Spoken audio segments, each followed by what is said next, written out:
the threat. The That's Japanese right. were the enemy.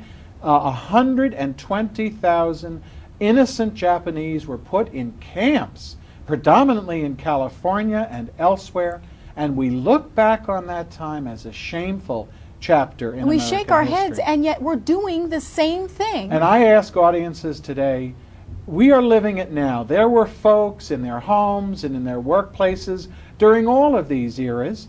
It's our responsibility today to see what is going on. I respect the idea that we need to be safe.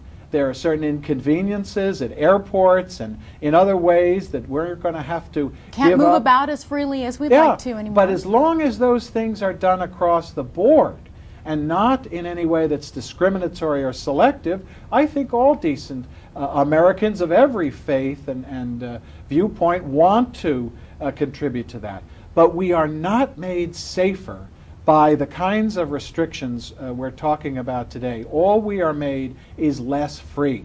And that's very dangerous because, as we said earlier a year ago, we don't want to do the terrorists' work for them.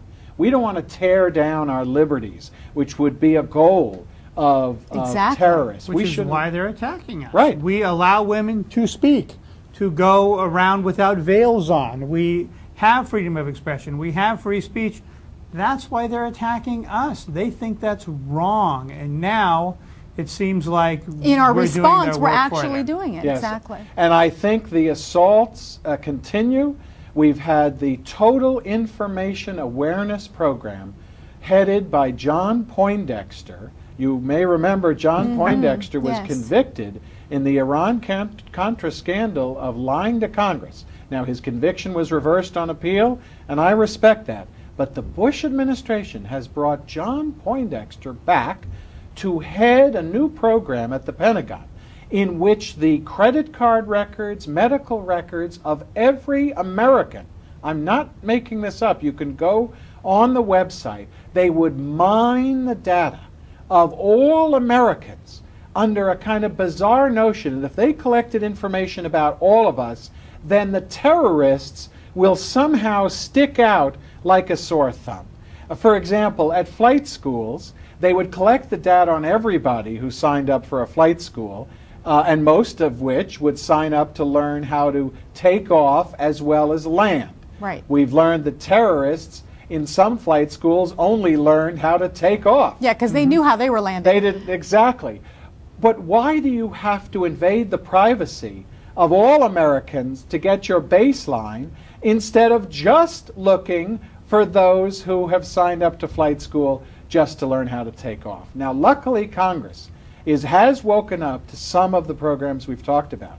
And in a wonderful connection of civil libertarians and libertarians, Dick Armey and Bob Barr, who value the right of privacy, opposed the TIPS program, that one about Americans spying on Americans, and they saw to it that that was eliminated from the Homeland Security Act. And today, Bob Barr and Dick Armey are consultants of the ACLU because of their concerns about privacy. Yeah, there are authoritarians both on the left and the right. You know, I always talk about myself being a libertarian, in that my fellow liberals have become big brother liberals mostly. They think if we have a big brother with liberals in charge, it's going to be better than a big brother with conservatives in charge.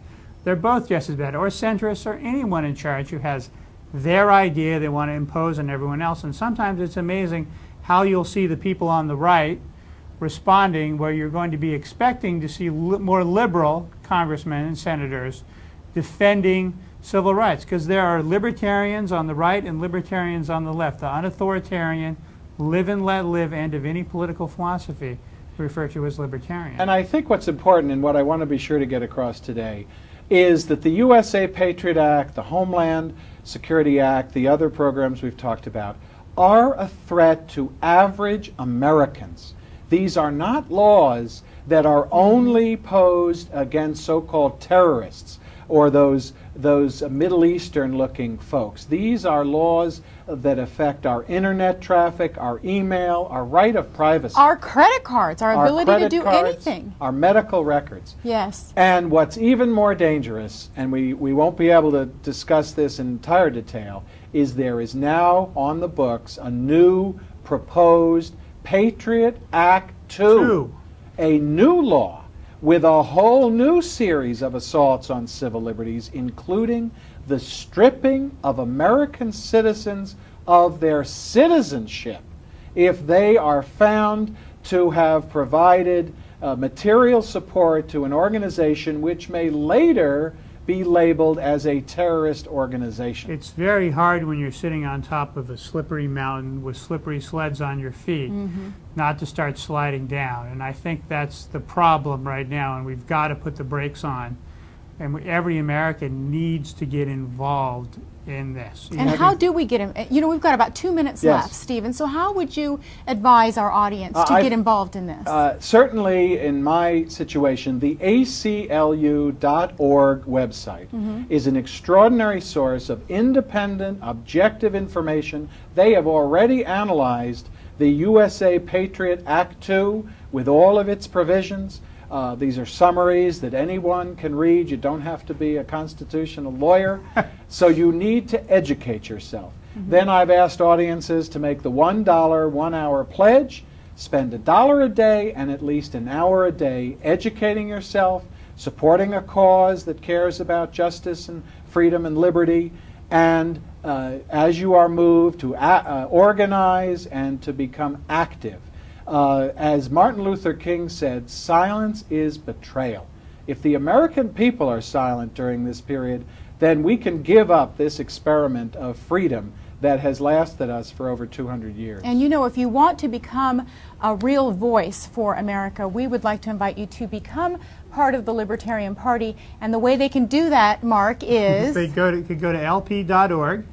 Or they can call 1-800-ELECT-US. Yes, elect us, ELECTUS. So you can get involved by fighting the Patriot Act either through the ACLU, the Libertarian Party, or both.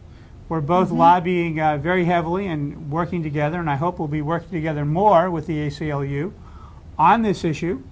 And we do have right now over 500 people elected in office. Around the country. And that's up from 4 years ago. It's very much up, and we'll hopefully be doubling and tripling that soon. We are taking a bigger and bigger slice of the vote in every election. So but what that means is that you matter. Your vote matters. And if you think this is too big of an animal to tackle, think again. Go on to aclu.org or go on to the Libertarian website, the lp.org as well, and find out how your vote matters. Find out what you can do in your community and, more importantly, in your family and in your life. Because you just believing that the Patriot Act is wrong by yourself doesn't do any good. You've got to band together with and get a others voice. That's to right. fight it, because your opposition certainly is banded together very, very well. Excellent. Thank you for coming out. Thank you both. It. Just a terrific Great to have discussion. you. That's Thank right. you. And you know, you educated us both on you. the complexities of this. You know, because I think what we get is we get into that hysterical point of view that, oh, this Patriot Act and it's going to protect us, and the fact is that it's pretty dangerous. So thank you very much for watching, and we'll see you next time on Libertarian Alternative. Bye-bye.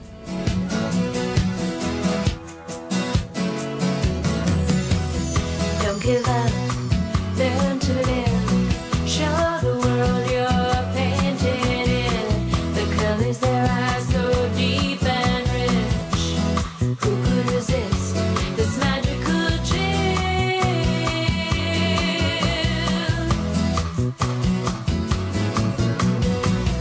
Hold the freedom in your hands, feel so smooth it never ends. Watch your fears begin to melt. Tell your lover